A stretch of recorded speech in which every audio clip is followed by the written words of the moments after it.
Hello, welcome to Unshaken, a Parkinson's podcast. My name is Eric Donahue, and if today is your first day of joining me, I'm really glad you're here. If you've recently been diagnosed with Parkinson's disease or somebody you love has, then I really hope today's conversation can give you something I wish that somebody would have given me years ago, and that is hope. People ask me all the time, when did your Parkinson's begin? Most people naturally assume that it was the day that I was diagnosed. The truth is, my diagnosis started in 2023. My story started years before that, though.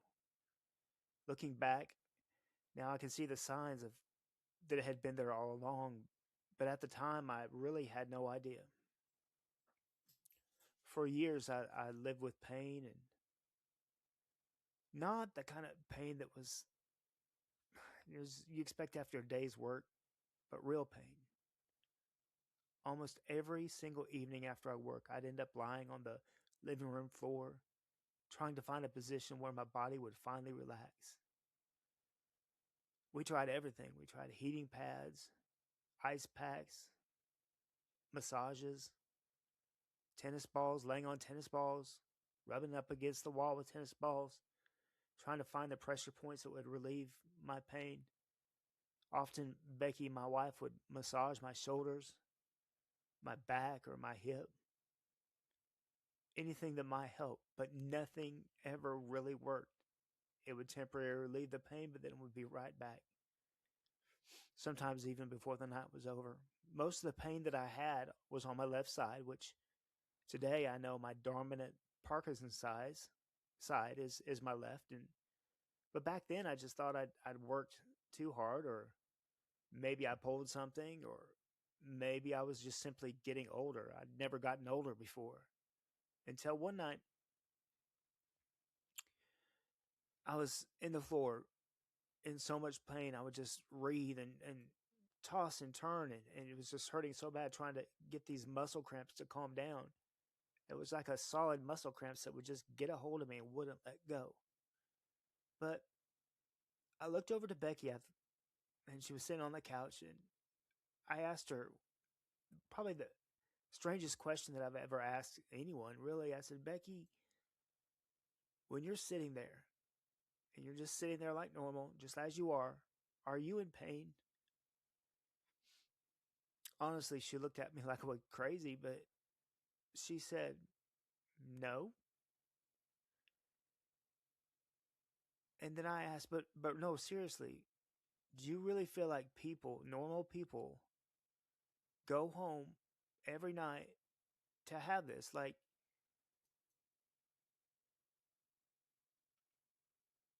is this something that's normal, or is it just me that has this? And she said, no, it's people don't do that. And I said, wait, so you mean people don't hurt all the time? She smiled and said, no, that's not normal. And that was the moment that changed everything for me. Um, Finally, for the first time, I felt like I had realized that something was actually wrong with me. The conversation with Becky changed everything. I finally admitted something that I had been trying to ignore. I needed to see a doctor. And that was hard to take.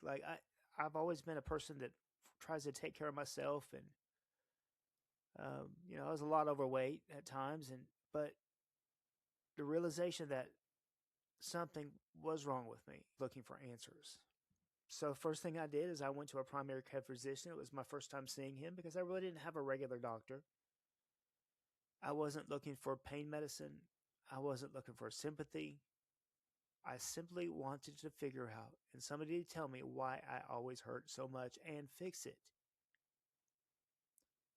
Over the next several years, I answers seemed to change every single time I saw another specialist. Nothing ever totally fit. Like all the pain, it was still there. I don't care what I tried. This still didn't explain everything. Meanwhile, life kept moving. I had to work. I still had to provide for my family. Still had responsibilities. I do all that, but every single evening I'd come home, the pain was still waiting.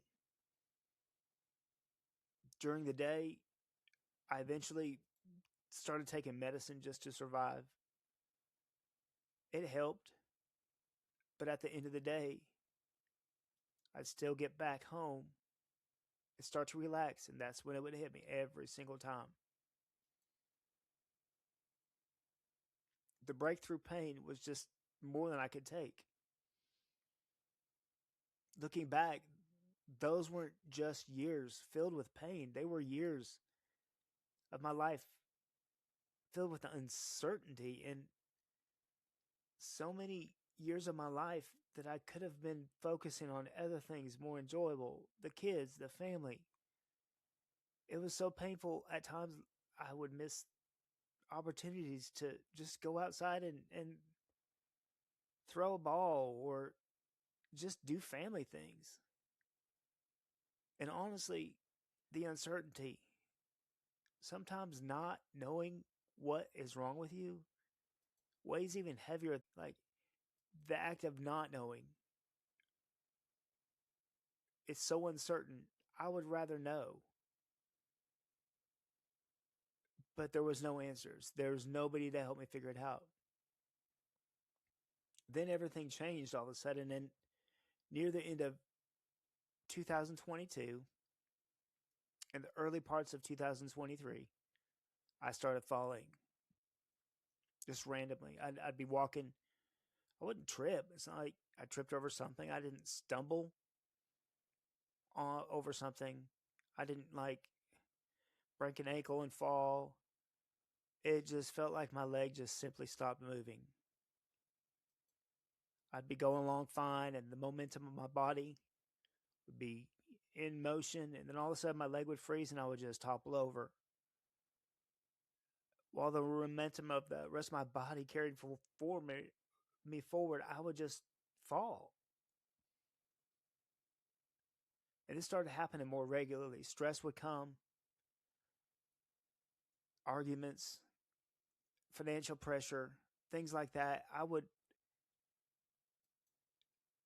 get stressed and then I'd start falling again. Come to find out, with Parkinson's, stress is the number one catalyst to having symptoms. The more stress you have, the more symptoms you have. Always after a period of stress, arguments, life, just life in general, I would just fall. One day it happened several times during the day, and even one point I had even blacked out. I was getting confused sometimes when I was driving and didn't know how I made it from point A to B sometimes. And that's when we both knew, my wife Becky and I, we both knew that we could not ignore it anymore. So I went to the hospital. That week, the course of my life changed forever. We were in the hospital for a whole week and had test after test after test. We didn't know. Nobody seemed to know why it was happening. I saw cardiac, I saw neurology, I saw all the different things that it could be. In fact, one neurologist came into my room and he examined me and did kind of the basic neurology tests that they do. Had me hold my hands up like this, walking down the hall and back, move my arms, blink my eyes, look left and right, and follow his fingers, of course. But afterward, after all this, he looked at me and he said the words that I'll never forget. He said, "I don't think anything's wrong with you. It's all in your head. It's all in your mind," he said.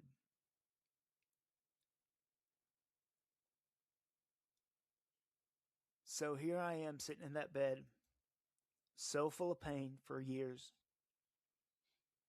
People assuming that I'm a drug seeker when I go to the clinic or the hospital or anything because I was just fatigued to the point where I couldn't go on. This neurologist looked at me right in the face and said, I don't think anything is wrong with you. It's in your mind.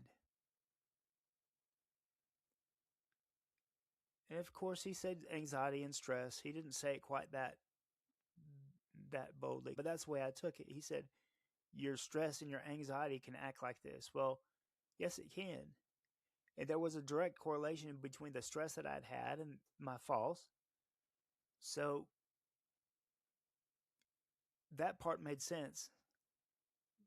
But the way my body felt every single night, the pain that I was in, something didn't add up. Ironically, he was right. It was in my brain. It was all in my brain, just not the way he meant. What we didn't know yet, that my brain wasn't producing enough dopamine. The lack of dopamine in your brain is what brings on Parkinson's. That same hospital stay, I it was on a weekend, I remember, and I'd asked about neurology, and I had asked a question. Oh, well, neurology is not in on Sunday. We'll need to talk to the neurologist Monday, and of course, they said they're going to stop in the room, and they never do. And I was just frustrated. And I said, I really need to speak to somebody now because I'd done some research and whatever, and I just couldn't take that there was nothing wrong with me, and that just anxiety and stress was doing all this. So I guess my point in this is, you know your body more than anybody. If you feel like something is just not right, it probably is not right.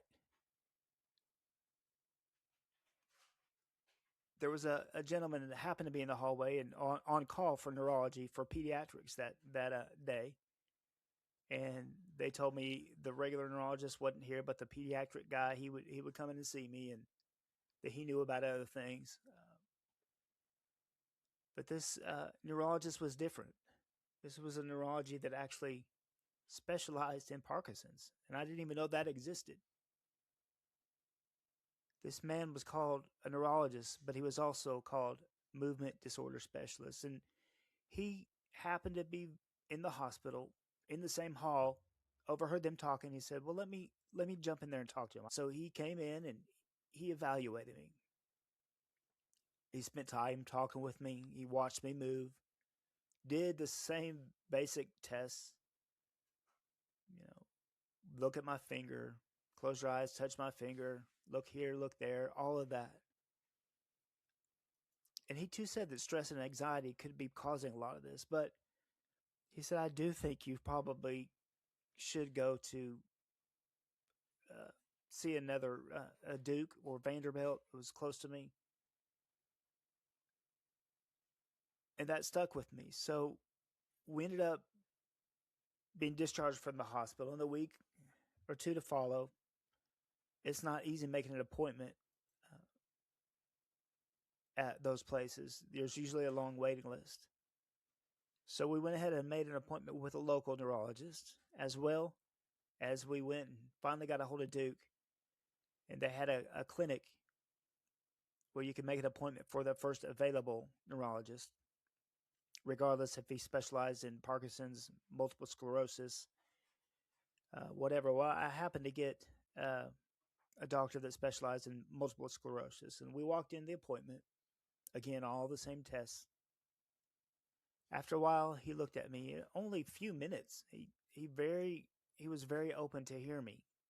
He heard what I was saying about the pain, about the symptoms, about the falling, and I have a very high suspicion.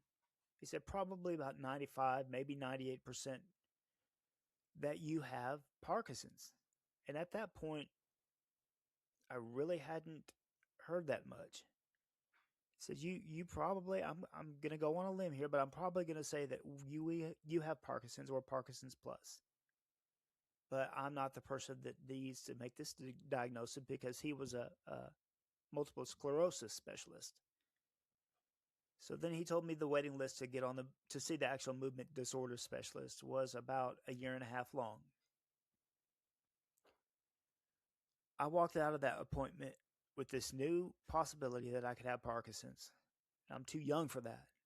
All these questions were going off in my head, and the car ride home, my wife and I talked, and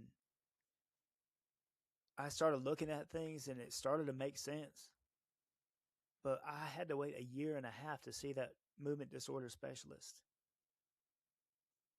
So I became what everybody eventually does, and they shouldn't do it. I went to Google and I became Doctor Google. I searched everything: Parkinson's, Parkinsonisms, Parkinson's plus. I'd get on Google and search, or I'd get on TikTok, watch videos, or YouTube, watch videos. He said Parkinson's plus. Well, that took me down a pathway that was so very terrifying.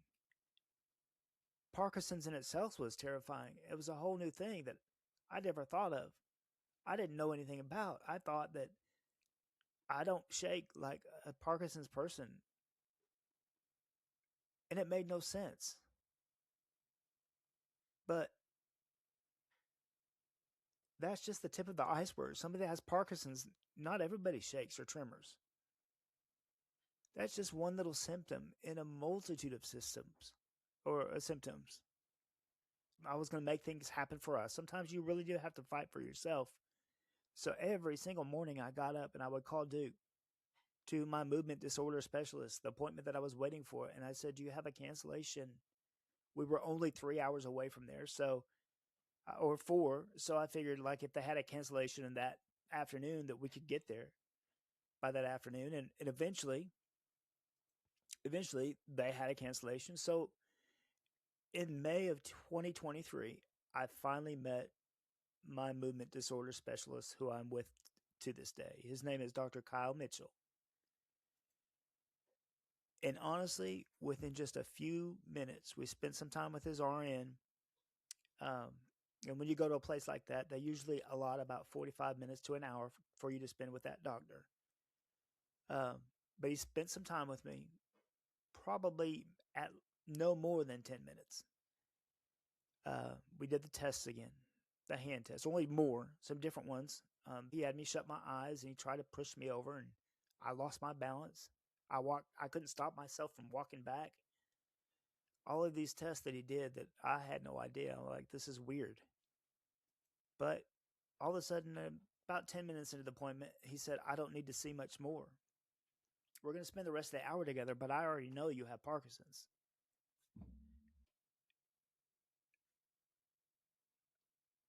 All this relief just flooded over me. It was like this biggest weight had been taken off of me. And for the first time, I felt like somebody had actually given me an answer. He also mentioned Parkinson's plus, and he briefly went over a couple of the things that could have been. Multiple system atrophy was one of them. Again, the palsy, Lewy bodies dementia, a lot of things that encompass that umbrella of Parkinson's plus. Um, and I heard that, but it felt like somebody had finally, after years and years of anguish and pain and tears, uh, thinking that I was crazy, thinking that I was just had anxiety. But at that point in my life, I was like, anxiety, that's not me. I can never have anxiety. Little did I know that anxiety actually made it worse, Parkinson's. But for the first time, somebody had finally given me the answer. And strangely enough, my first emotion was not confusion, it was relief, extreme amounts of relief. So the ride home, I don't know if I really told anybody that day that I didn't like call my family and say, "So I have Parkinson's." I really don't. I don't remember doing that. somebody might have texted and said, "How are things? What they discover?" And I might say, "Oh, they have Parkinson's," and it just blew it off. But uh, in my heart, I didn't even know what Parkinson's meant yet, so I couldn't truly tell them what I had. I had a title or a label or a diagnosis, but who know what that mean at that point? People always ask me, often ask me, what it felt like to hear those words. And like I said, it was just a tremendous amount of relief. It wasn't devastation. I knew that I was going to be okay. Um, People don't usually die with or of Parkinson's, they die with it. It wasn't just devastation, though. It was relief, like I said. But after years of searching, I'd finally had the answer. But there was something missing. At that point, this started a big journey for me to where I wanted to go and research every single thing I could about this disease. And unfortunately, there was no place to turn. I left my movement disorder specialist. He gave me medicine. He started me immediately on carbidopa levodopa, gave me that medicine, said to try this if it works. That's just another confirmation that I've got the diagnosis right. Um,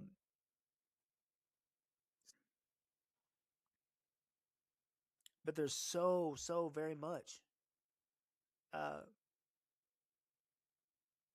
to do with Parkinson's. I immediately, within a week or so, instead of a relief, that relief turned into grief.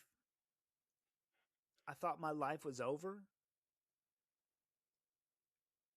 The reality of it was that the very day that I was in there, in that office with Dr. Mitchell, I realized about a week later that that was going to be the healthiest day of my life. My Parkinson's wasn't going to get any better. It wasn't temporary. It wasn't something that I would recover from. It was as good as it was ever going to get for me in my life. This was now my life. I felt like I was sentenced to have this condition and always wake up every single morning and be reminded of my diagnosis of Parkinson's. I extreme grief. I was grieving the part of my life that I felt like I would never have again. At that point, I knew I had Parkinson's, but I finally understood what that meant, that I was never going to get better from this. And then there was anger, especially towards the doctor that told me that was nothing wrong with me. When I got home later, about a week or two after that, I had scheduled an appointment with a local neurologist who, again, told me that there was nothing wrong with me, and very rude and no tact. I returned to him for my follow up appointment with him after going to Duke. And of course, I didn't tell him I was going to Duke, but the first response he gave me was he was furious that I had gone to Duke without his permission and gotten a second opinion. And that was obvious. Always get a second opinion, or a third, or a fourth. You're in charge of your health care. You're in charge of your body. You know what's going on. If something doesn't feel right, it probably is not. So I went back to this doctor as a follow up and told him I'd seen Duke. He was very angry that I had gone to Duke, of all places. Uh, he said, "Well, I don't feel good about this, but I'm going to schedule this DAT scan, and that's gonna, you don't have Parkinson's, but this is gonna prove that you don't have Parkinson's." So he scheduled it. It's a nuclear medicine test that is able to measure the amount of dopamine that you have inside of your brain. So I'll never forget reading those words that said it was an abnormal study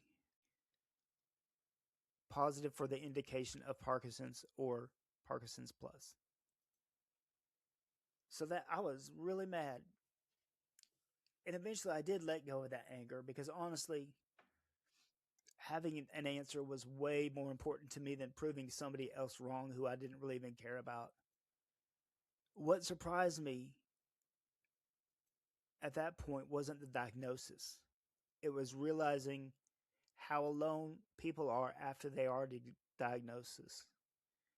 There was so much information, videos, TikTok, YouTube, um, Facebook, books, research, medical papers, videos, you name it. I found it. But that amount of information to process that quickly in that time of my need where I didn't know what the heck was going on, there wasn't a place or a person that I could go to and say, what happens next? There just wasn't. Even with the world class care that I get at Duke, it was a lonely time for me. I just wanted to find a place that I could walk through the door and have somebody look at me and say, we've got you. It's okay. But that place didn't exist. It doesn't exist. I just wish somebody would have told me at that point. They would have put their arms around me or looked at me in the face and say, you're going to be okay. I have been where you're at. I wish somebody would have explained what to expect next. I wish I had somebody to explain to me that I needed a medical team, let alone how to even go on building my own medical team.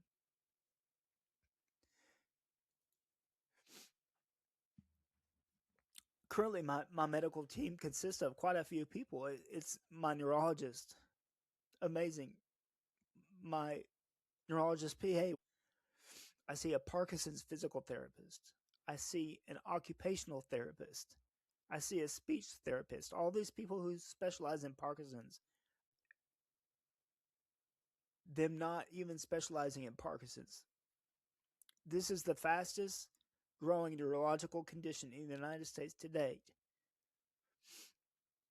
And there's not a place that we can go that will say, I've got you. Here's what you need next. I ended up needing therapy, talk therapy. I needed a counselor who understood chronic illnesses like Parkinson's. I needed a psychiatry appointment. All of these different specialties. I needed somebody to handle all my medicine and make sure that all my side effects weren't working against each other for my medicine. Nobody handed me that roadmap. I had to figure it out on my own. With my wife, we had to sit and figure this out. Fortunately, my wife has been a very good advocate for me. We've had to pave that road ourselves for my care for my team. I had to build it all myself alone. Looking back, this is exactly where the dream for the Unshaken Parkinson's Foundation began. I kept telling myself there has to be somewhere, there has to be, but there's not. I didn't fully realize it then, but I do now. I was not only searching for answers, I was searching for a place where somebody newly diagnosed could walk through that door and hear,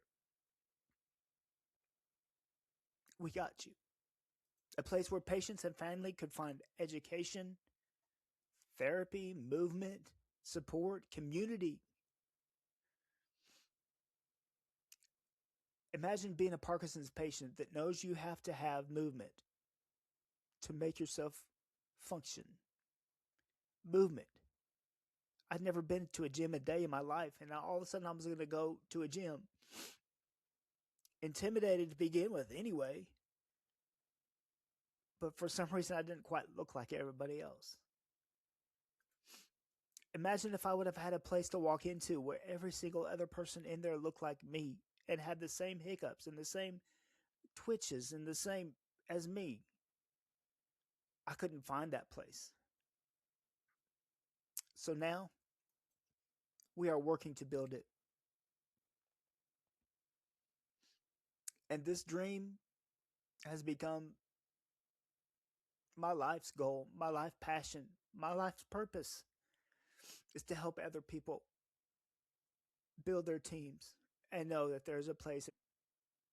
I don't know how exactly every part of this journey is going to unfold, but I know why I have to get it done.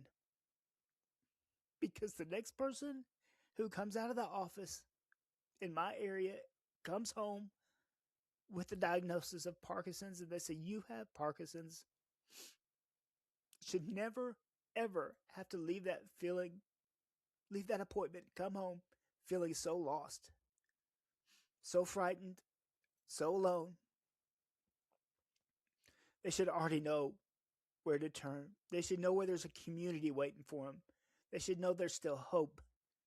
My story did not end with my diagnosis, and many people's do. I know of several people right now that got diagnosed and they haven't left their home since.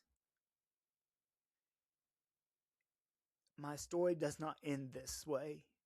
In many ways, this is where my purpose began. This is why Unshaken exists.